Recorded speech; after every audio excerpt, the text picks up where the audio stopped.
நார்மலா பார்த்தோம்னா, ஒரு உடல் சோர்வு எப்பொழுதும் இருந்துகிட்டே இருக்கிற மாதிரி இருக்கும். ஸோ உடல் சோர்வு இருக்கிறது, ஆக்டிவா என்னால இருக்கவே முடியல.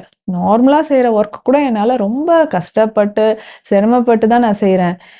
காலையில தூங்கி எந்திரிக்கும்போது எனக்கு வந்து பாடி பெயின் இருந்துகிட்டே இருக்கிற மாதிரி இருக்கு. அப்போ ஆரம்பிச்ச அந்த பாடி பெயின் த்ரூஅவுட் டே நமக்கு அந்த நாள் முழுவதும் எனக்கு தொடருது அப்படின்னு நெறைய பேர் நம்ம சொல்வோம். காரணமே இல்லாம அதிகமான தலைமுடி உதிர்தல். டக்குன்னு எனக்கு இளநரை வந்துருச்சு அப்படின்னு நம்ம ஃபீல் பண்றவங்களும் இருக்கும். ஸோ இதற்குமே காரணம் விட்டமின் B12 டெஃபிஷியன்சி அப்படின்னு சொல்லலாம். அடிக்கடி எனக்கு இன்டைஜஷன் ஏற்படுது அப்படின்னு நெறைய பேர் சொல்றது. குடல் பகுதியில சின்ன சின்னதா நமக்கு அல்சர் ஃபார்மேஷன் இருக்கும்.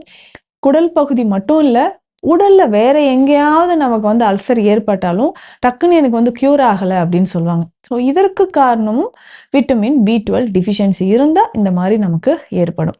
ஸோ நெறைய பேருக்கு பார்ப்போம், அனீமியா அப்படின்னு சொல்லக்கூடிய அந்த ரத்த சோகை இருக்கும். அதுலயும் ஒரு டைப் ஆஃப் அனீமியா, மெகலோபாஸ்டிக் அனீமியா அப்படின்னு சொல்றது. இந்த அனீமியா டைப்ப நமக்கு விட்டமின் B12 டெஃபிஷியன்சி இருந்தா ஏற்படக்கூடியது.